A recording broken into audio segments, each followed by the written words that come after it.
കഴിഞ്ഞ ദിവസം നമ്മൾ ചായയായിട്ട് ബന്ധപ്പെട്ട ഒരു വീഡിയോ ചെയ്തിട്ടുണ്ടായിരുന്നു. അതിൽ ഒരുപാട് പേര് പല കമൻസും ഇട്ടിട്ടുണ്ട്. അതിനർത്ഥം അവർക്കെല്ലാം ഒരു ക്ലാരിഫിക്കേഷൻ വേണം ഈ കാര്യത്തിൽ എന്നുള്ളതാണ്. ഇതിനു വേണ്ടിയിട്ടാണ് നമ്മളിന്ന് ഈ വീഡിയോ ചെയ്യുന്നത്. നമുക്ക് എല്ലാവർക്കും അറിയുന്ന പോലെ തന്നെ നമ്മളെല്ലാവരും ഇഷ്ടപ്പെടുന്നത് പോലെ തന്നെ കുറേ പേര് കുടിക്കുന്ന ഒരു പാനീയമാണ് ചായ അല്ലെങ്കിൽ കാപ്പി എന്ന് പറയുന്നത്. അതുകൊണ്ട് തന്നെയാണ് ആ വീഡിയോക്ക് ഇത്രയും കൂടുതൽ റിയാക്ഷൻസ് കിട്ടിയത്. കഴിഞ്ഞ ആ വീഡിയോയിൽ നമ്മൾ 3 ക്വസ്റ്റ്യൻസ് ആണ് മെയിനായിട്ട് ഡിസ്കസ് ചെയ്തത്. ആ വീഡിയോയിലുള്ള ആദ്യത്തെ ക്വസ്റ്റ്യൻ ഒന്ന് പറയാവോ ഹംന? അത്താഴ സമയത്ത് ചായ കുടിക്കാൻ പറ്റുമോ? അതെ, അത്താഴ സമയത്ത് ചായ കുടിക്കാവോ എന്നുള്ളതാണ് ആ കുട്ടി ആദ്യം ചോദിച്ചത്. അതിന് ഞാൻ പറഞ്ഞ മറുപടി എന്ന് പറയുന്നത് അത്താഴ സമയത്ത് ചായ കുടിക്കാതിരിക്കുന്നതായിരിക്കും ബെറ്റർ എന്നുള്ളതാണ്.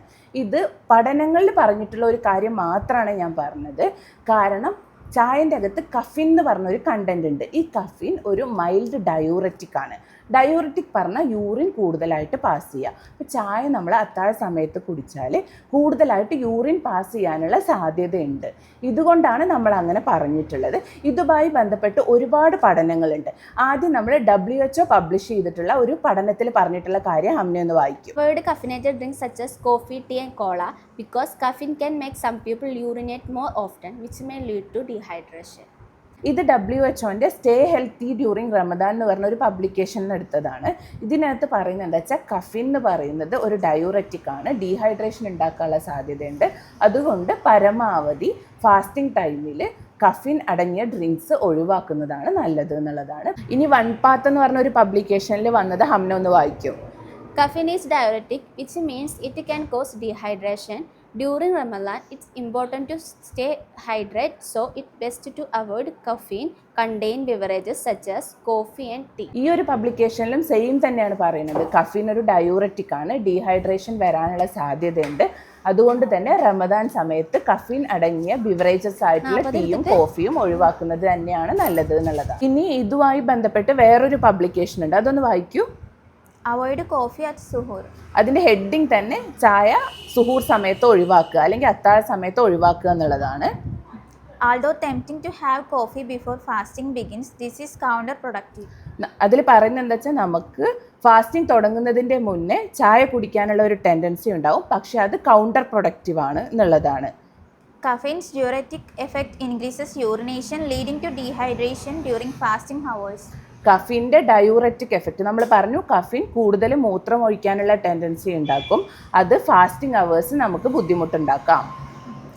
The energy boost from caffeine wear off within 3 to 4 hours, causing an energy crash morning during the fast. കഫീനിൽ നിന്ന് നമുക്ക് കിട്ടുന്ന ആ ഒരു എനർജി എന്ന് പറയുന്നത് ഒരു 4 to 6 മണിക്കൂർ കഴിയുമ്പോൾ തീരും. അതിനുശേഷം നമുക്കൊരു എനർജി ക്രാഷ് ഉണ്ടാവാം, എനർജി കിട്ടാത്തൊരവസ്ഥ വരാം എന്നുള്ളതാണ്. Caffeine at suhoor disturbs your ability to return sleep after pre-meal down, compounding fatigue throughout the day. ഇതിൽ പറയുന്നത് എന്താ വെച്ചാൽ അത്താഴ സമയത്ത് നമ്മൾ ചായ കുടിച്ചാൽ നമുക്ക് ഉറക്കം വരില്ല. പിന്നീട് പല ആളുകളും അത്താഴം കഴിഞ്ഞ് ഉറങ്ങുന്നവരുണ്ട്.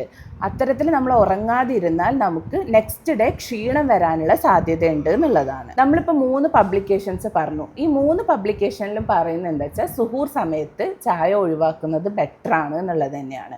എന്നാൽ ചായ നിർബന്ധമായിട്ടുള്ളവർക്ക് ഇഫ്താർ സമയത്ത് അവരുടെ ഫുഡൊക്കെ കഴിഞ്ഞ് 1 ഗ്ലാസ്സോ അല്ലെങ്കിൽ 2 ഗ്ലാസ്സോ ഒക്കെ ചായ കുടിക്കാവുന്നതാണ്.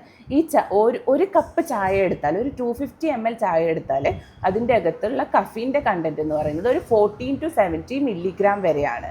നമുക്ക് ഒരാൾക്ക് ടോളറേറ്റ് ചെയ്യാവുന്ന കഫിൻ്റെ അളവ്, ഒരു ദിവസം കഴിക്കാവുന്ന കഫിൻ്റെ അളവ് എന്ന് പറയുന്നത് മാക്സിമം 1 to 3 mg/kg/day എന്നാണ് പറയുക. അപ്പോൾ ഒരു 60 കിലോ ഉള്ള ആൾക്ക് ഒരു 2 കപ്പ് ചായ അല്ലെങ്കിൽ 2 കപ്പ് കാപ്പി കുടിക്കാവുന്നത് തന്നെയാണ്. കുടിക്കാൻ പറ്റില്ല എന്നല്ല പറയുന്നത്. ആ സമയത്തിൽ ഒരു വ്യത്യാസം വരുത്തിയാൽ നല്ലതാണ് എന്നുള്ളത് മാത്രമാണ് നമ്മൾ പറയുന്നത്. അല്ലാണ്ട് നിങ്ങളുടെ ജീവിതകാലം മുഴുവൻ ചായയോ കാപ്പിയോ കുടിക്കരുതെന്ന് ഞാൻ പറഞ്ഞിട്ടില്ല. പിന്നെ കാപ്പിയുമായിട്ടോ ചായയായിട്ടോ ബന്ധപ്പെട്ട പല പഠനങ്ങളിലും പറയുന്നത് എന്താ വെച്ചാൽ കാപ്പി പലർക്കും ഉണർവ് തരുന്നു. അതുപോലെ രാവിലെ ബാത്റൂം പോകണമെങ്കിൽ പലർക്കും കാപ്പി വേണ്ടി വരും. പലരും അതിനോട് ഡിപ്പെൻഡൻ്റ് ആയിരിക്കുകയാണ്. അതില്ലാതെ ജീവിക്കാൻ പറ്റില്ല എന്നുള്ളൊരവസ്ഥയിലോട്ട് പോയിക്കൊണ്ടിരിക്കുകയാണ്. അതുപോലെ തന്നെ ടോളറൻസ് ലെവൽ കുറഞ്ഞുകൊണ്ടിരിക്കുകയാണ്. നമുക്ക് ആദ്യത്തെ ദിവസം 1 കാപ്പി കുടിക്കുമ്പോൾ കിട്ടുന്ന എഫക്റ്റ് പിന്നെ ഉള്ള ദിവസങ്ങളിൽ 3 or 4 കാപ്പി കുടിച്ചാൽ മാത്രമേ കിട്ടുള്ളൂ. അത്തരത്തിലുള്ള ഒരു പാനീയമാണ് കാപ്പി അല്ലെങ്കിൽ ചായ എന്ന് പറയുന്നത്. അതുകൊണ്ട് തന്നെ അളവ് പരമാവധി കുറയ്ക്കുക, സുഹൂർ സമയത്ത് പരമാവധി ഒഴിവാക്കുക എന്നുള്ളത് മാത്രമാണ് നമ്മൾ പറഞ്ഞിട്ടുള്ളത്. രണ്ടാമത്തെ ക്വസ്റ്റ്യൻ എന്ന് പറയാമെന്നാ? ഭക്ഷണത്തിന് ശേഷം ചായ കുടിക്കാൻ പറ്റും. അതെ, ഭക്ഷണത്തിന് ശേഷം ചായ കുടിക്കാവോ അല്ലെങ്കിൽ ഭക്ഷണം കഴിച്ച ഉടനെ ചായ കുടിക്കാവോ എന്നുള്ളതാണ്. ഞാൻ പറഞ്ഞത് എന്താണെന്ന് വെച്ചാൽ ഭക്ഷണം കഴിച്ച് 1-2 മണിക്കൂർ കഴിഞ്ഞ് ചായ കുടിച്ചോളൂ, അല്ലാണ്ട് ഭക്ഷണത്തോടൊപ്പം ചായ കുടിക്കരുത് എന്നുള്ളതാണ്. കാരണം എന്താണെന്ന് വെച്ചാൽ നമ്മൾ ഭക്ഷണം കഴിച്ച ഉടനെ ചായ കുടിച്ചാൽ നമുക്ക് അയൺ അബ്സോർപ്ഷൻ കുറയാനുള്ള സാധ്യതയുണ്ട്. അയൺ ഡെഫിഷ്യൻസിയാണ് ഇപ്പോൾ അനീമിയ അല്ലെങ്കിൽ വിളർച്ചയുടെ കോമൺ കാരണം എന്ന് പറയുന്നത്.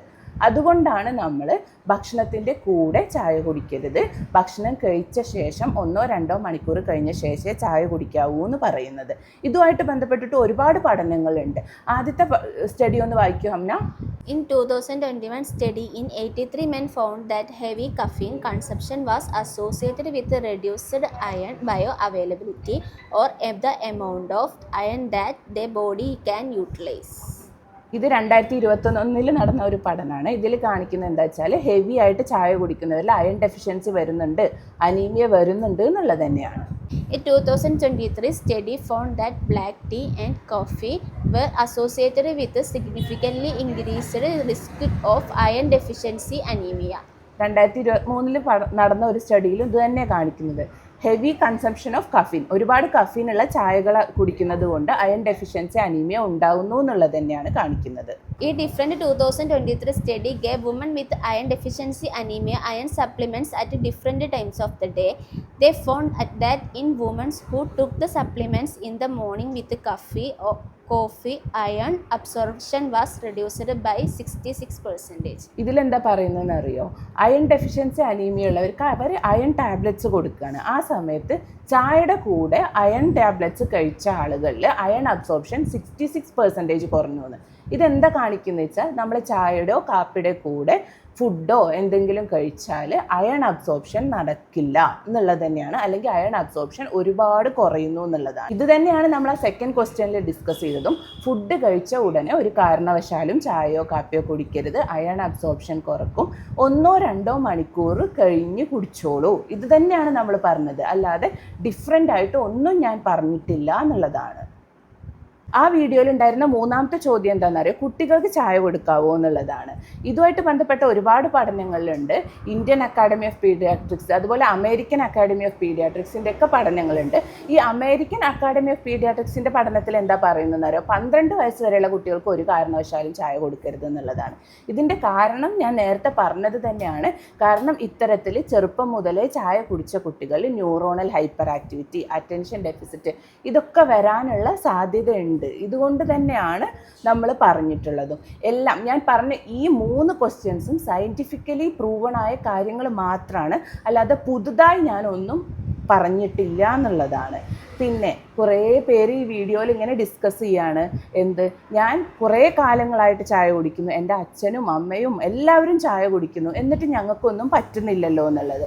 അത് സത്യം തന്നെ ആയിരിക്കാം. പക്ഷെ നമ്മുടെ അച്ഛനും അമ്മയും ഉണ്ടായിരുന്ന ഒരു ജീവിതശൈലിയിലല്ല നമ്മളൊന്ന് പോയിക്കൊണ്ടിരിക്കുന്നത്. നമ്മുടെയൊക്കെ ഭക്ഷണ രീതി നമ്മുടെ പാരൻസിനെ അല്ലെങ്കിൽ നമ്മുടെ ഗ്രാൻഡ് പാരൻസിനെയൊക്കെ അപേക്ഷിച്ച് വളരെ ഡിഫറെൻ്റ് ആണ്. അത് നമുക്കൊക്കെ അറിയുന്ന കാര്യങ്ങളാണ്. അതുകൊണ്ട് തന്നെ നമുക്ക് കഴിയുമെങ്കിൽ മാറ്റങ്ങൾ വരുത്താൻ ശ്രമിക്കുക, അല്ലാതെ മാറ്റം വരുത്തണമെന്ന് ഞാൻ ആരെയും നിർബന്ധിച്ചിട്ടില്ല എന്നുള്ളതാണ്. ഇനി ഇതുമായിട്ട് ബന്ധപ്പെട്ട് ആർക്കെങ്കിലും കൂടുതൽ സംശയങ്ങളുണ്ടെങ്കിൽ കമൻറ്റ് ബോക്സിൽ രേഖപ്പെടുത്തുക, നമ്മൾ മറുപടിയായിട്ട് വരുന്നതാണ്. കൂടുതൽ ഇത്തരത്തിലുള്ള ഇൻഫോർമേറ്റീവ് വീഡിയോസിന് നമ്മുടെ ചാനൽ ഫോളോ ചെയ്യുക.